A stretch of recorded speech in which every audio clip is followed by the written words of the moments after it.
Hello, team, the female world. Sometimes we feel distorted and lost. There is no sound except the chatter of anxiety, a repetitive replay of conversations from hours, days, months, even years.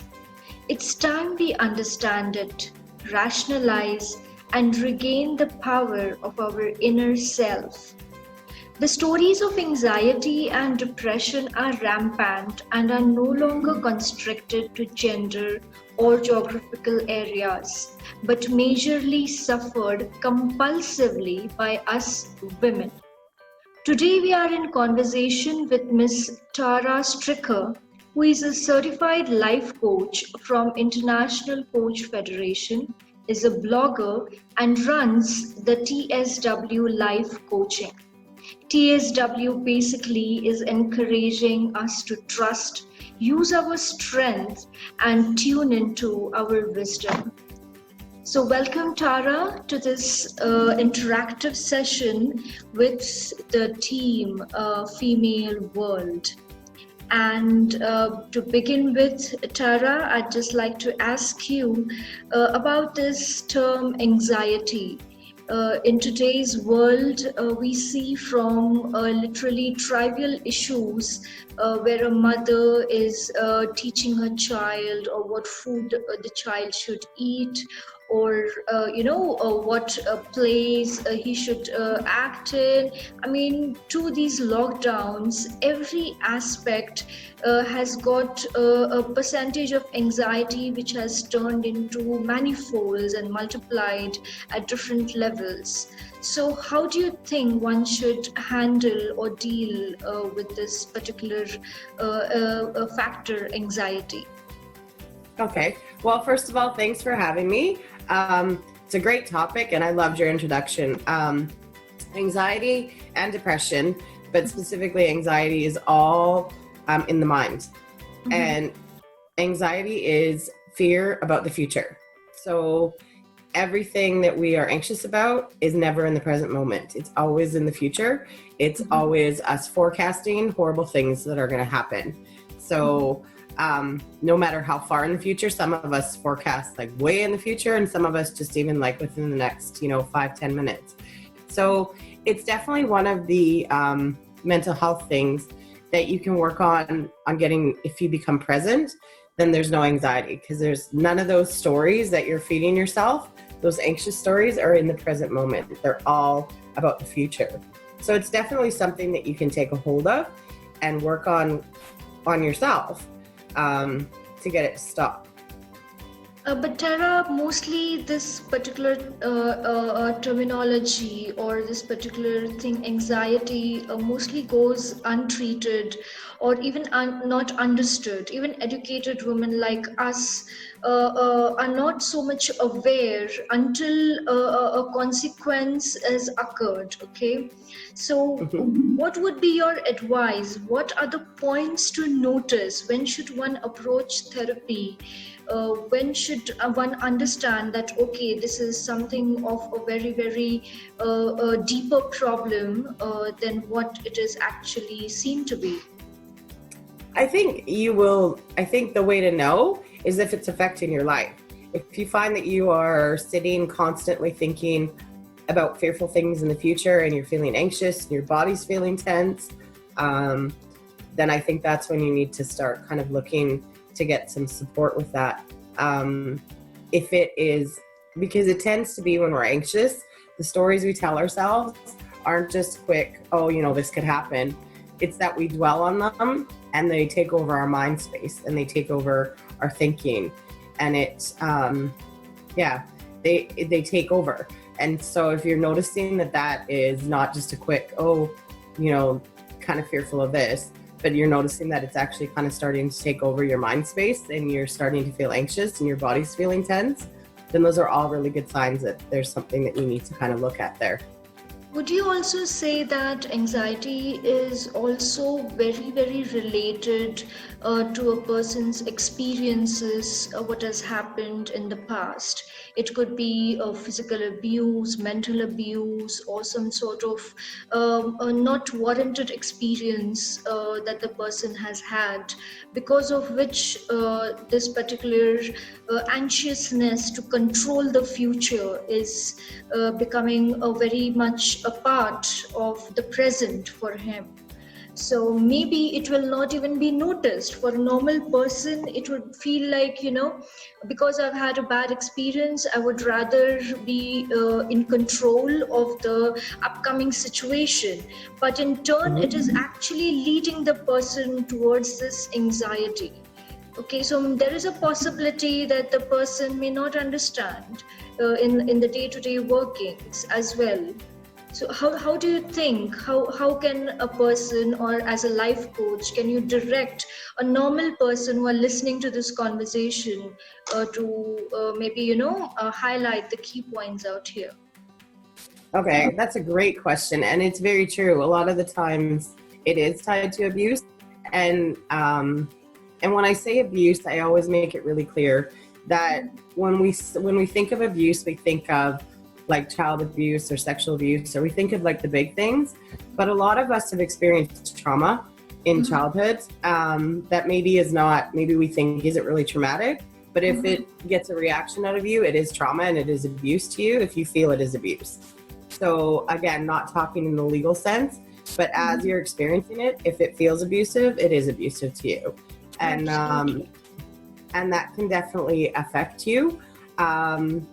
And that needing to control, I think, is really good. And that's kind of where the anxious mind comes from. It's almost like a protection factor. So it's like your mind is trying to prepare you for everything that could possibly happen. Absolutely. So that you can be in control.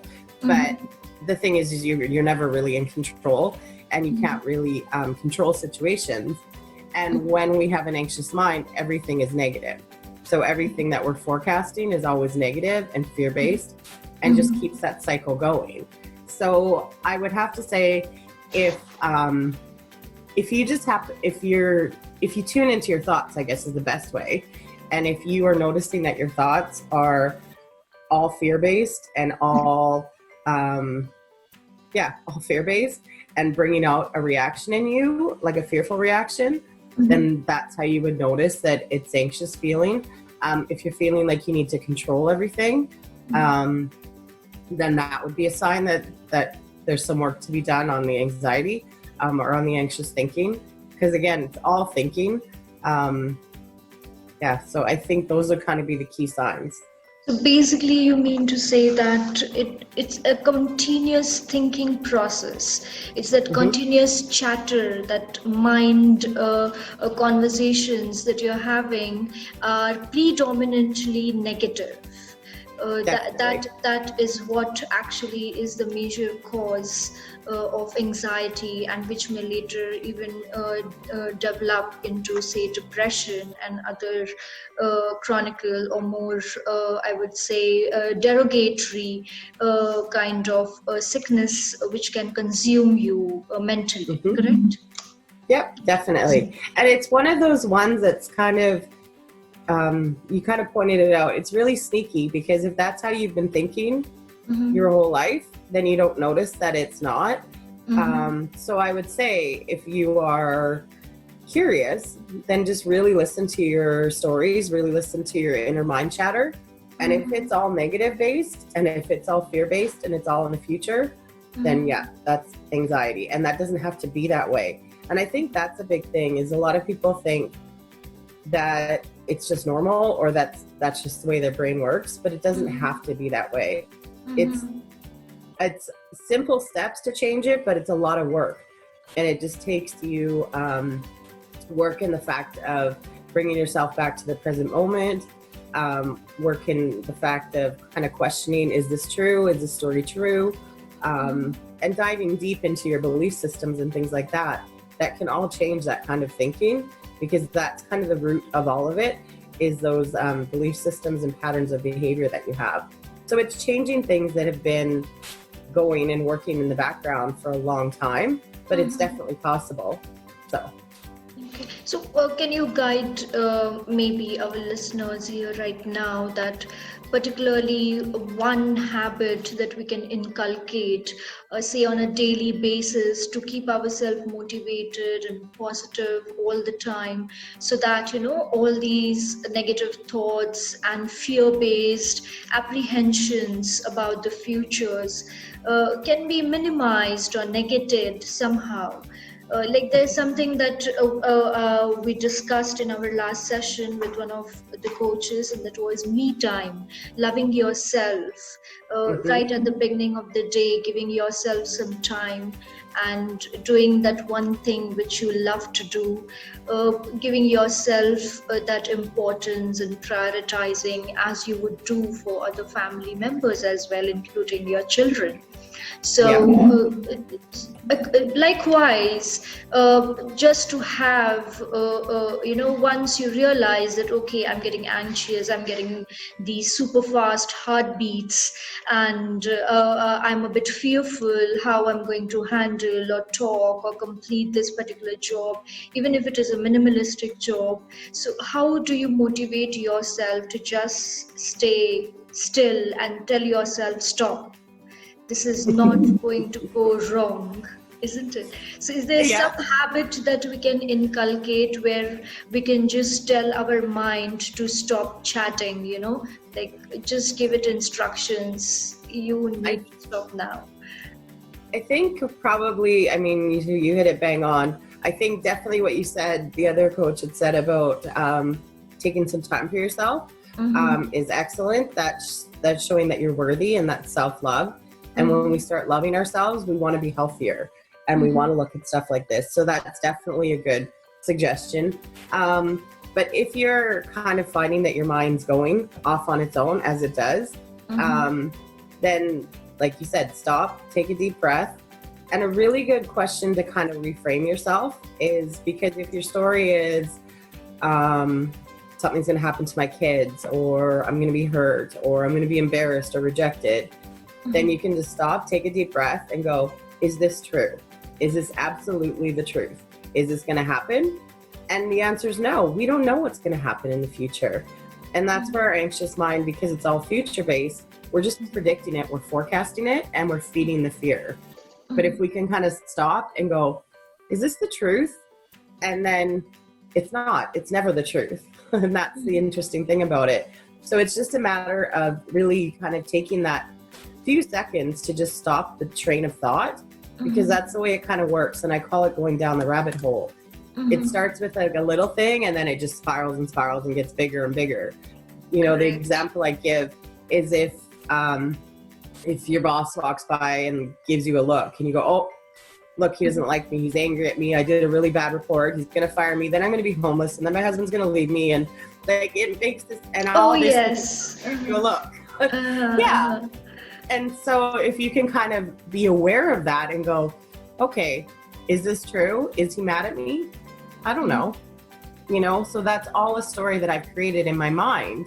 And so just by stopping before you get into this big, huge thing where all of a sudden your life is over and everything is different, and then it feels really overwhelming and really heavy, try and stop it when it starts. Okay, that's really great suggestion, Tara. I think here I will conclude by saying to tell your mind to stop right here and ask this very important question. The minute your heart starts sinking or beating very fast, that is this right? Is this going to happen? Is this the way I am thinking is correct? And at the minute you receive this answer, no, because there is definitely going to be a no, because none of us know what is going to happen in the future.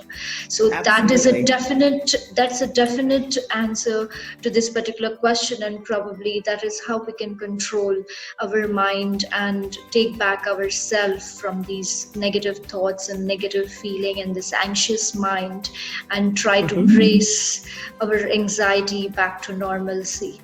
So, and if you want to take it a step further to add some positive, you can go, because of course the anxiety is making you think fearful. So you can take it a step farther and go, is this true? Is this going to happen? I don't know. This could also happen and come up with a positive. You know, he could be giving me that look because I'm going to get a raise. And so it's a kind of counteracting that, because our minds are programmed to go negative.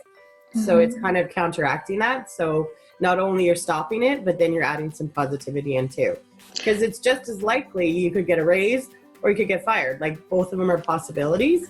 Absolutely. This is very informative. This is very informative. Tara, this has been really a very, very good interactive session with you, and I'm really loving the inputs and these small tips which can help us control anxiety at early stages and not make it into that big rabbit hole, isn't it? I guess this is something that we women of today's age who are well educated can definitely be aware of this knowledge, of this information, and take charge of our mind, of our actions, and definitely control all these things which really take us haywire.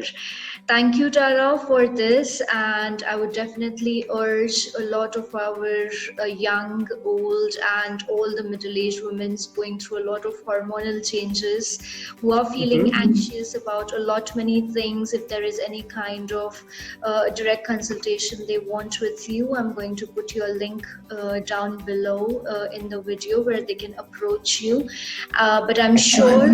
But I'm sure with this informative talk that we had today, it has been really lovely. It has been really lovely. Thank you so much for sharing it with us.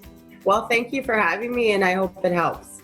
And for sure, if anybody's wanting to work, then definitely contact me, and I'd be more than happy to chat with you.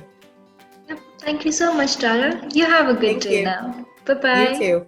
Bye-bye.